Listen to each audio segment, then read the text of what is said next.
Prendas religiosas, prezados irmãos e irmãs, em nosso Senhor Jesus Cristo. A liturgia desse domingo, quando nós celebramos a solenidade da Assunção de Nossa Senhora, desperta a nossa atenção sobre algo que é tão importante na nossa vida, né, cristã, católica, que é a nossa devoção à Virgem Maria.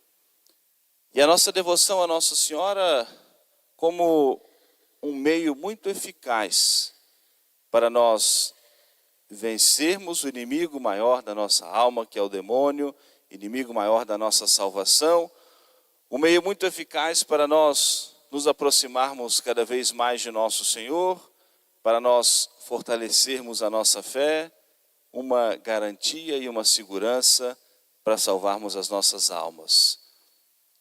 Refletimos aqui no dia 15, e é fonte, de inspiração para o dogma da Assunção de Nossa Senhora. Nossa Senhora tendo sido escolhida para ser a mãe do Filho de Deus e devidamente ornada com as graças e preparada, por Deus. Em previsão de todos os merecimentos da paixão e da morte de nosso Senhor, Nossa Senhora foi preservada da culpa original.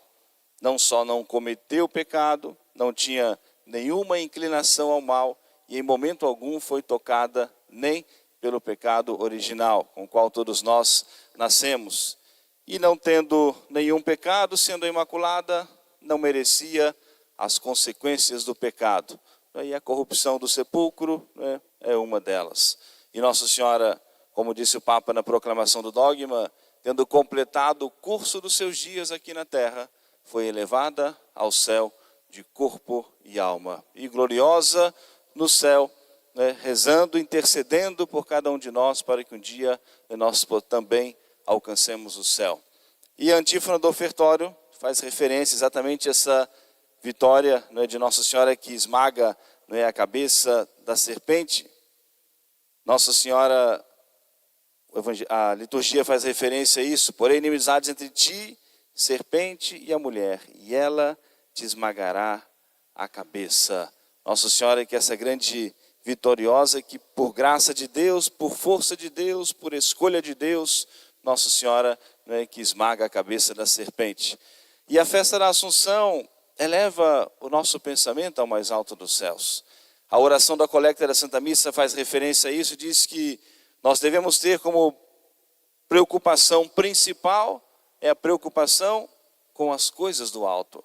É a preocupação, é esse senso de responsabilidade com a salvação de nossas almas. Se é a razão pela qual nós estamos nesse mundo, para que nós conhecermos, amarmos, servirmos a Deus e depois salvarmos as nossas almas, então essa deve ser a preocupação principal de nossa vida, salvarmos as nossas almas. Eu trago algumas palavras do Papa Leão XIV, fazendo uma reflexão sobre essa festa da Assunção e nos dizendo: a mãe de Jesus, assim como glorificada já em corpo e alma, é a imagem e o início da igreja que se há de consumar no século futuro. Assim, na terra, brilha como sinal seguro de esperança e de consolação para o povo de Deus, ainda peregrinante, até que chegue o dia do Senhor. Maria, que Cristo ressuscitado levou consigo em corpo e alma para a glória, brilha como ícone de esperança para os seus filhos peregrinos na história. Nós muitas vezes já ouvimos e assim fomos catequizados, as três partes, da igreja: a igreja triunfante do céu, aqueles que já receberam a recompensa no céu e lá estarão por toda a eternidade; a igreja militante, a igreja padecente, aqueles que estão ainda no purgatório, passaram por essa terra, estão se purificando também já com o céu garantido, preparando-se para a entrada gloriosa no céu; e a igreja militante, que somos nós, que estamos ainda nesse combate espiritual, esse combate contra o mal, esse combate contra o pecado, mas para um dia alcançarmos o céu. E Nossa Senhora, já tendo vivido na igreja militante, alcançado a glória do céu, vivendo na igreja triunfante do céu, é para nós a esperança, porque é o caminho que todos nós devemos crer, pedir e esperar que um dia nós também passemos. Deixando, ou seja, essa terra, podemos receber de Deus a recompensa no céu. E se Nossa Senhora é esse grande exemplo para nós, essa estrela que brilha diante de nós, para servir de referência para nós, não só para nós contemplarmos, admirarmos a grandeza de Nossa Senhora, as suas virtudes, mas para nós também imitarmos as suas virtudes, para nós imitarmos também esse caminho que Nossa Senhora trilhou. Mas alguém poderia logo trazer essa reflexão, mas ela foi escolhida para ser a mãe do Filho de Deus, foi imaculada, nenhum de nós somos, preservada de toda culpa, de toda mancha, mas ainda assim, Nossa Senhora precisou dar a sua resposta a Deus. Ainda assim, Nossa Senhora precisou dar o seu consentimento à ação da graça de Deus. Nossa Senhora, é certo que foi agraciada, obviamente, privilégios próprios e únicos dela, mas Nossa Senhora também respondeu ao chamado de Deus. Isso fica muito nítido, claro, para nós, no mistério da Anunciação. O anjo veio dizer a Nossa Senhora que ela foi a escolhida para ser a mãe do Filho de Deus. Veio trazer essa mensagem do céu. Não veio dizer que ela havia concebido o Filho de Deus, mas que veio anunciar para ela as profecias que faziam referência a ela, a virgem que iria conceber o Messias, o Salvador. E Nossa Senhora apresenta a sua reflexão, a sua argumentação ao anjo, mas como acontecerá isso? Não estava no seu plano humano de ser mãe, mas o anjo vinha trazer essa mensagem do céu, que era esse o plano de Deus.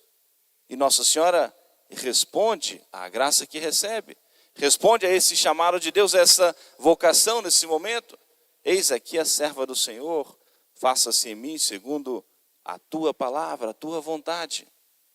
E esse primeiro grande exemplo para nós, a nossa resposta também ao chamado de Deus.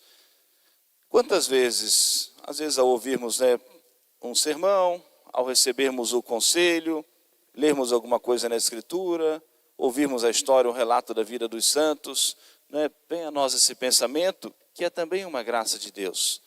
Eu preciso melhorar tal ponto da minha vida. Eu gostei tanto daquele exemplo da vida dos santos, alguma coisa que eu ouvi, alguma história que eu ouvi e que foi referência para mim, e eu acho que eu posso, consigo melhorar nesse ponto, consigo mudar isso, consigo melhorar aqui, consigo me afastar, preciso me afastar de tal coisa, de tal situação, de tal pessoa, de tal circunstância. É a graça de Deus, as graças atuais que Deus vai enviando para nós, que despertam a nossa consciência, para nós crescermos na virtude, crescermos na graça, nos afastarmos do mal. E é a razão pela qual a igreja sempre vai nos alimentar com o pão da palavra de Deus. Mas é preciso, a igreja vai despertar a nossa atenção, como que tocar a nossa consciência, acordar a nossa consciência, mas é preciso que cada um se coloque nessa condição, como Nossa Senhora, eis aqui, a serva do Senhor. Com a graça de Deus, vou procurar colocar em ação, colocar em prática esse convite da graça de Deus. E assim nós irmos consertando a nossa vida. Por isso que aquele livrinho tão especial que é a Imitação de Cristo, e que nunca pode ser esquecido, e com muita sabedoria, diz que se a cada ano nós corrigíssemos um defeito dominante em nós, em breve nós seríamos perfeitos. Porque alguém que se dedica a corrigir um defeito seu dominante, naturalmente não vai corrigir só aquele, vai se esforçando para corrigir todos os outros. Alguém que se dedica à prática do bem, não vai ser somente em um ponto da sua vida. Naturalmente, o bem que se difunde, esse compromisso em fazer o bem, em caminhar na verdade, vai atingindo e influenciando a sua vida toda. Então, eu me dedico, eu escolho, faço um propósito para corrigir esse erro, para corrigir esse defeito, para combater esse mal. E no conjunto, com a graça de Deus, nós vamos transformando toda a nossa vida. Por isso nós temos os recursos que a igreja nos apresenta, não só tudo que a igreja nos dá como um caminho de santidade, né? A Santa Missa, os santos sacramentos, o sacramento da reconciliação, da confissão. Né? Nós temos um privilégio, podemos dizer isso com toda certeza, né? No decorrer desse ano com os 4 sacerdotes, quantas oportunidades a mais, né? Que a nossa paróquia está tendo do sacramento da confissão. Em tantas oportunidades, celebramos agora o nosso novenário todos os dias, né? Ou seja, o sacramento da confissão, né? Os horários também das santas missas, né? Quase todas elas um sacerdote presente para ouvir as confissões, ou seja, um privilégio que Deus nosso Senhor nos concede, uma graça que Deus nosso Senhor nos concede para esse momento, então nós também correspondemos a esse dom, a essa graça de Deus nosso Senhor. E assim nós vamos abrindo nosso coração à graça de Deus, permitindo que a graça de Deus haja em nossas vidas, para nós sermos transformados pela graça de Deus e que um dia alcancemos o céu. E assim vamos imitando Nossa Senhora, que respondeu ao chamado de Deus. Tendo sido preservada e imaculada, sem a mancha do pecado, Nossa Senhora passou também pelo sofrimento.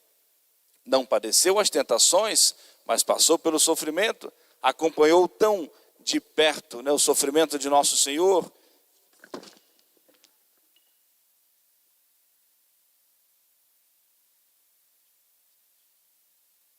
Acompanhou tão de perto o sofrimento de nosso Senhor, viveu tão de perto a maldade humana, vendo as ingratidões com que Jesus, né, sofreu, padeceu, muitos que Nossa Senhora presenciou, muitas vezes sendo agraciados, comendo daquele pão milagroso e depois clamando a morte de nosso Senhor.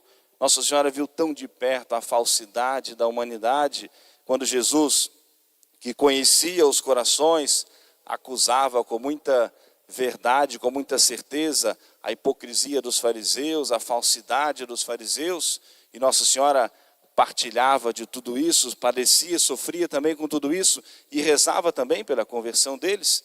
Então Nossa Senhora, tendo sido preservada, né, de todo o pecado, mas ainda assim partilhou, viveu tão de perto, e por isso que entende também, ou seja, as misérias às quais nós estamos sujeitos.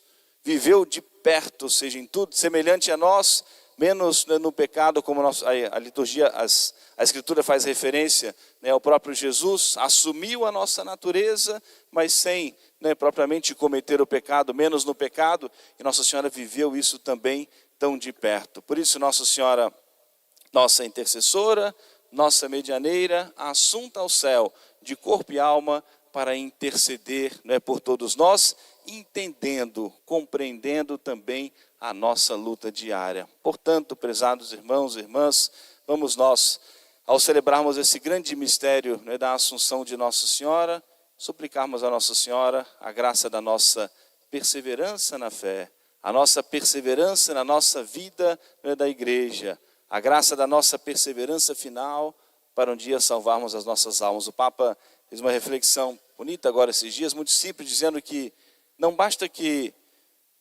nós cumpramos friamente, né, os preceitos, né, da igreja, né, que friamente estejamos na missa todos os domingos, que, né, como que rezemos, né, mais ou menos aí as nossas orações, mas vivermos intensamente a nossa fé, né, darmos o quanto é importante essa convicção cada vez maior da nossa fé, o quanto nos convencemos, o quanto nós precisamos de fato nos entregarmos a nosso Senhor, o quanto nós precisamos servir a nosso Senhor, o quanto nós precisamos amar profundamente a nosso Senhor, e mais do que cumprir um preceito, é viver realmente essa intimidade, essa união com o nosso Senhor, e tornar isso seja, né, essencial na nossa vida, de maneira que nós sejamos movidos propriamente pela fé católica, conduzidos pela graça de Deus, para que um dia, por intercessão de Nossa Senhora, do grande São Miguel, guarda e protetor da Santa Igreja, que um dia alcancemos a glória no céu. Amém. Louvado seja nosso Senhor Jesus Cristo. Para sempre seja louvado.